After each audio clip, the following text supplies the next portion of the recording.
नमस्कार, देश दुनिया की बड़ी खबरों में आपका स्वागत है। आज की इस बुलेटिन में हम बात करेंगे नीति आयोग की बैठक में पीएम मोदी ने दिए बड़े बयान की। राहुल गांधी ने पूंछ में पाकिस्तान के हमलों को पीड़ितों से मुलाकात की। डोनाल्ड ट्रंप ने एप्पल के बाद सैमसंग को दी चेतावनी की। बीजेपी नेता चंद्रशेखर बावनकुले ने राहुल गांधी पर कसे तंज की। बात करेंगे नीति आयोग की बैठक से पहले संजय राउत ने रखी बड़ी मांग की और बुलेटिन के अंत में हम जानेंगे भारत में कोरोना वायरस के बढ़ रहे मामलों को। साथ ही रोजगार समाचार में बात करेंगे देश में कौन कौन सी सरकारी भर्तियां निकली हुई है और उनसे जुड़ा क्या है नया अपडेट।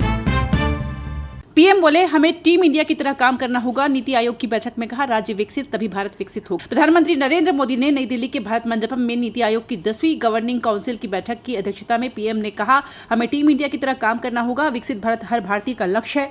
जब हर राज्य विकसित होगा तो भारत विकसित होगा। इस बैठक में सभी राज्यों और केंद्र शासित प्रदेशों के मुख्यमंत्री और उपराज्यपाल, केंद्रीय मंत्री और नीति आयोग के उपाध्यक्ष, सदस्य और सीईओ शामिल हुए। नीति आयोग के स्टेटमेंट के मुताबिक इस साल बैठक की थीम विकसित भारत के लिए विकसित राज्य है। बैठक में भारत को 2047 तक विकसित बनाने के लिए राज्यों की भूमिका पर जोर दिया जाएगा। केंद्र सरकार ने राज्यों और केंद्र शासित प्रदेशों को देश के सामने मौजूद विकास से जुड़ी चुनौतियों के बारे में बताया। इसके अलावा भारत को एक विकसित राष्ट्र बनाने के लिए राज्य किस तरह आधारशिला बन सकते हैं, यह भी बताया। बैठक में उद्यमिता, कौशल और देश भर से स्थायी रोजगार के अवसर बढ़ाने के उपायों पर भी चर्चा की गई है। चिंता न करें, बहुत जल्द। राहुल गांधी ने पूंछ में पाकिस्तान के हमलों के पीड़ितों से की मुलाकात। लोकसभा में नेता विपक्ष राहुल गांधी जम्मू कश्मीर के पूंछ पहुंचे। इस दौरान उन्होंने पूंछ का दौरा किया। पूंछ नियंत्रण रेखा एलओसी से सटा हुआ वो इलाका है जहां ऑपरेशन सिंदूर के बाद पाकिस्तानी सेना ने ताबड़तोड़ फायरिंग की थी, जिसमें कई नागरिकों की मौत हो गई थी। राहुल गांधी ने पाकिस्तानी सेना की गोलाबारी में जान गंवाने वाले लोगों के परिजनों से मुलाकात की। साथ ही उन्होंने वहां के नागरिकों को भरोसा दिलाया कि हालात बहुत जल्द ही सामान्य होंगे। इस दौरान कांग्रेस के दिग्गज नेता राहुल गांधी ने पूंछ के एक स्कूल का दौरा किया और सीमा पार से गोलाबारी से प्रभावित छात्रों से बातचीत की। उन्होंने कहा कि आपने खतरा और थोड़ी भयावह स्थिति देखी है, लेकिन चिंता न करें, सब कुछ सामान्य हो जाएगा। इस समस्या से निपटने का आपका तरीका यह होना चाहिए कि आप खूब पढ़ाई करें और खूब खेलें और स्कूल में ढेर सारे दोस्त बनाएं। देश को नहीं समझ पाए, विदेश नीति क्या समझेंगे, बावनकुले ने राहुल गांधी पर कसा तंज। लोकसभा में नेता प्रतिपक्ष और कांग्रेस नेता राहुल गांधी ऑपरेशन सिंदूर से जुड़े सवालों को लेकर घिर गए हैं। इस बीच अब महाराष्ट्र बीजेपी के अध्यक्ष और महाराष्ट्र के मंत्री चंद्रशेखर बावनकुले ने अभी भी राहुल गांधी पर निशाना साधा है। चंद्रशेखर बावनकुले ने कहा कि राहुल गांधी देश नहीं समझ पाए तो विदेश नीति क्या समझेंगे। राहुल गांधी को कुछ समझ में नहीं आता है, वो पढ़ाई नहीं करते और उनमें सीखने की आदत नहीं है। अगर उनको समझ नहीं आता तो सीख लेना चाहिए। बावनकुले ने राहुल गांधी पर निशाना साधते हुए कहा कि अगर विदेश मंत्री फेलियर है, सरकार फेलियर है, तो राहुल गांधी को साल में विदेश जाकर 2-2 महीना रहना चाहिए। वह प्रधानमंत्री नरेंद्र मोदी को विदेश नीति सिखा रहे हैं। आतंकवाद के खिलाफ किस तरीके से लड़ाई लड़ी जाती है, हमारे भारत के सैनिक कैसे लड़ते हैं, ये सब राहुल गांधी को सीखना चाहिए। पीएम मोदी पूरे विश्व को साथ में लेकर चलने का काम कर रहे हैं। अलग अलग पार्टी के सांसद पूरे विश्व में जाकर आतंकवादियों की करतूत का खुलासा कर रहे हैं। हमने आतंकवाद के खिलाफ किसी तरीके से लड़ाई शुरू की है, ये बताने का काम कर रहे हैं। राहुल गांधी को भी यह सीखना चाहिए। खून और पानी अब नहीं बहेगा साथ, भारत ने यूएन में पाक को बताया सिंधु जल संधि टूटने का जिम्मेदार। भारत ने सिंधु जल संधि को लेकर संयुक्त राष्ट्र में पीएम मोदी के ऐलान खून और पानी अब नहीं बहेगा साथ के सापेक्ष बड़ा बयान दिया है। भारत ने सिंधु जल समझौता तोड़ने के लिए पाकिस्तान को जिम्मेदार ठहराया है। यूएन में भारत ने पाकिस्तान की ओर से किए जा रहे सभी तरह के दुष्प्रचारों की धज्जियां उड़ाते हुए कहा कि पाक ने भारत पर 3 युद्ध और हजारों आतंकवादी हमले करके इस संधि की भावना का उल्लंघन किया है। पाकिस्तान ने आतंकवादी हमलों से भारतीयों का खून बहाया है, इसलिए हमारे नागरिकों का खून बहाने वाले पाकिस्तान को पानी नहीं दिया जा सकता। संयुक्त राष्ट्र में भारत के स्थायी प्रतिनिधि राजदूत पर्वतनेनी हरीश ने कहा, हम सिंधु जल संधि के संबंध में पाकिस्तान के प्रतिनिधिमंडल द्वारा फैलाई जा रही गलत सूचनाओं का जवाब देने के लिए बाध्य है।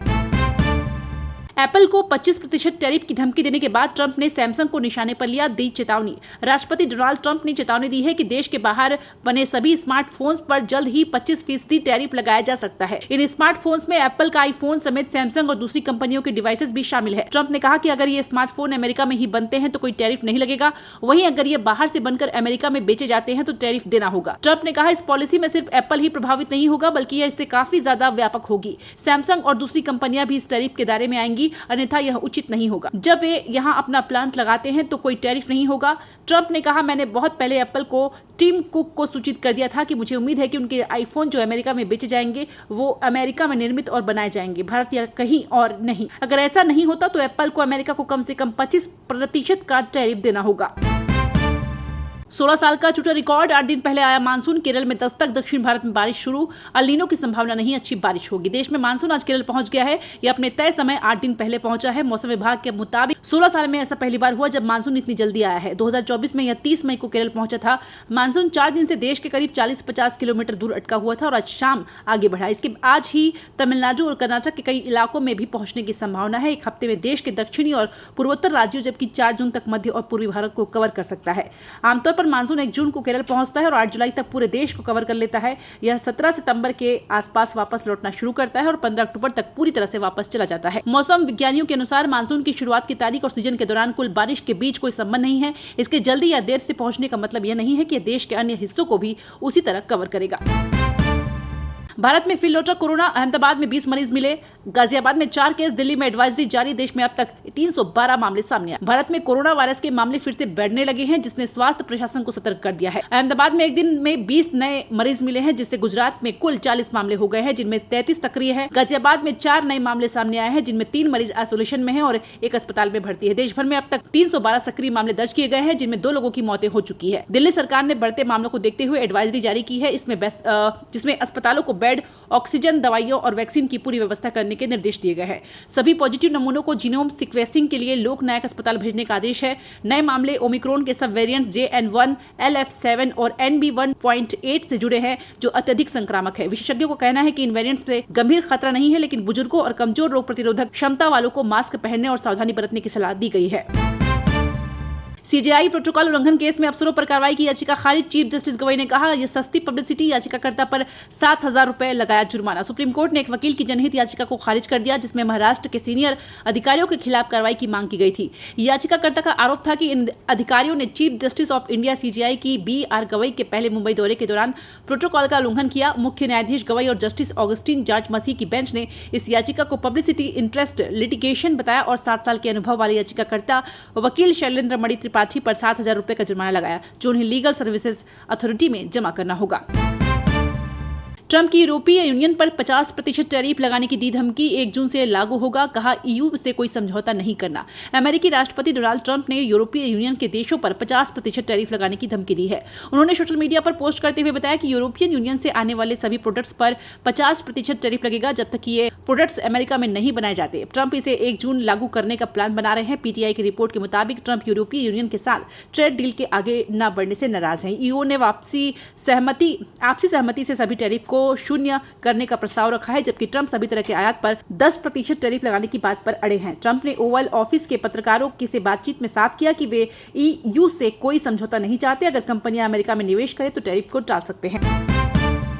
तंगी में है महाराष्ट्र। नीति आयोग की बैठक से पहले संजय राउत ने रखी बड़ी मांग। शिवसेना के नेता और राज्यसभा सांसद संजय राउत ने नीति आयोग की बैठक के पहले महाराष्ट्र की आर्थिक तंगी का मुद्दा उठाया है। उन्होंने दावा किया कि महाराष्ट्र आर्थिक संकट से जूझ रहा है और सरकारी योजनाओं जैसे लाडकी बहन योजना के लिए पर्याप्त फंड नहीं है। राउत ने केंद्र और राज्य सरकार से मांग की कि नीति आयोग की बैठक में महाराष्ट्र के लिए अधिक आर्थिक सहायता सुनिश्चित की जाए, ताकि योजनाएं सुचारू रूप से चल सके। उन्होंने कहा कि राज्य में कर्मचारियों के वेतन और अन्य योजनाओं के लिए भी धन की कमी है, जिससे आर्थिक अनुशासन बिगड़ गया है। साथ ही राउत ने बीजेपी की तिरंगा और यात्रा पर तंज कसते हुए इसे राजनीतिक स्टंट करार दिया और केंद्र की नीतियों पर सवाल उठाए। उन्होंने जोर देकर कहा कि नीति आयोग की बैठक केवल औपचारिक चर्चा तक सीमित नहीं रहनी चाहिए, बल्कि राज्यों के बैकलॉग और आर्थिक समस्याओं का ठोस समाधान निकालना चाहिए।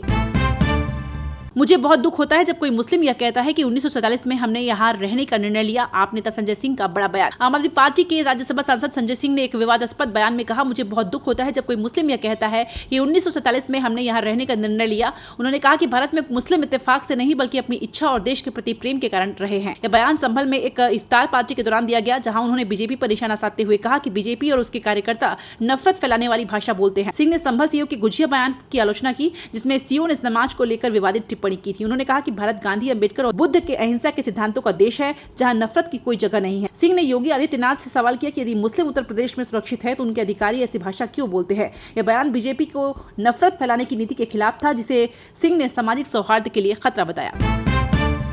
ज्योति की बांग्लादेश टूर की जांच में जुटी केंद्रीय एजेंसियां, जिस ढाका यूनिवर्सिटी के छात्रों ने तख्ता पलट किया, उसके पास वीडियो बनाए थे। केंद्रीय जांच एजेंसियों ने पाकिस्तान के लिए जासूसी के आरोप में पकड़ी गई हरियाणा की यूट्यूबर ज्योति मल्होत्रा के बांग्लादेश टूर की जांच शुरू कर दी है। जांच एजेंसियों के सूत्रों के मुताबिक ज्योति पाकिस्तानी दूतावास के अधिकारी दानिश के कहने पर ही बांग्लादेश गई थी। इस दौरान वो दानिश के संपर्क में भी रही। खास बात यह है कि ज्योति ने जिस ढाका यूनिवर्सिटी के आसपास के वीडियो बनाए, उसी के छात्रों ने यहाँ की शेख हसीना का तख्ता पलट किया था। केंद्रीय जांच एजेंसियां ज्योति से पता लगा रही हैं कि बांग्लादेश के तख्ता पलट में पाकिस्तानी खुफिया एजेंसी ISI की क्या भूमिका थी। क्या इसके बारे में ज्योति को कुछ पता है या दानिश ने उसे कोई ऐसी बात बताई थी? ज्योति फिलहाल 4 दिन के रिमांड पर हिसार पुलिस की कस्टडी में है, जहां उसे पुलिस के अलावा NIA, IB और मिलिट्री इंटेलिजेंस समेत कई केंद्रीय एजेंसियां पूछताछ कर रही हैं। इंग्लैंड दौरे के लिए भारतीय टीम का ऐलान। शुभमन गिल भारत के टेस्ट कप्तान बने। पंत उप कप्तान, शमी अनफिट, बुमराह नहीं खेलेंगे सभी टेस्ट। इंग्लैंड दौरे पर 5 मैचों की टेस्ट सीरीज के लिए भारतीय टेस्ट टीम का मुंबई में ऐलान हो गया है। साथ ही इंग्लैंड दौरे के लिए 18 सदस्यीय टीम की घोषणा भी हुई। 20 जून से शुरू हो रहे इंग्लैंड दौरे में भारत को 5 टेस्ट खेलने हैं। BCCI के हेडक्वार्टर में प्रेस कॉन्फ्रेंस के दौरान टेस्ट क्रिकेट में रोहित शर्मा के उत्तराधिकारी का ऐलान हुआ। शुभमन गिल को भारतीय टेस्ट टीम का अगला कप्तान बनाया गया। ऋषभ पंत को उप कप्तान बनाया गया है। रोहित शर्मा और विराट कोहली के रिटायरमेंट के बाद साई सुदर्शन और करुण नायर को मौका मिला। मोहम्मद शमी का चयन नहीं हुआ। शार्दुल ठाकुर की टेस्ट टीम में वापसी हुई। इसके अलावा कुलदीप यादव और अंशदीप सिंह को मौका मिला। सरफराज खान का चयन नहीं हुआ। हर्षित राणा को भी ड्रॉप किया गया। वहीं अजीत अगरकर ने जानकारी दी कि मोहम्मद शमी फिट नहीं है। जसप्रीत बुमराह भी 5 टेस्ट नहीं खेलेंगे। हमें उम्मीद है दोस्तों कि ये बुलेटिन आपको पसंद आई होगी। आपकी राय हमारे लिए कीमती है, तो कमेंट में जरूर बताएं कि कौन सी खबर ने आपको सबसे ज्यादा प्रभावित किया। ऐसे ही धमाकेदार अपडेट्स के लिए हमारे चैनल को सब्सक्राइब करें और बेल आइकन को दबाएं, ताकि हर नई वीडियो का नोटिफिकेशन आपको तुरंत मिले। अगले बुलेटिन तक के लिए खुद का ख्याल रखें और अपने दोस्तों के साथ इस वीडियो को शेयर करना ना भूलें। मिलते हैं जल्द ही, तब तक के लिए ढेर सारी शुभकामनाएं, ढेर सारा प्यार। जय हिंद, जय भारत।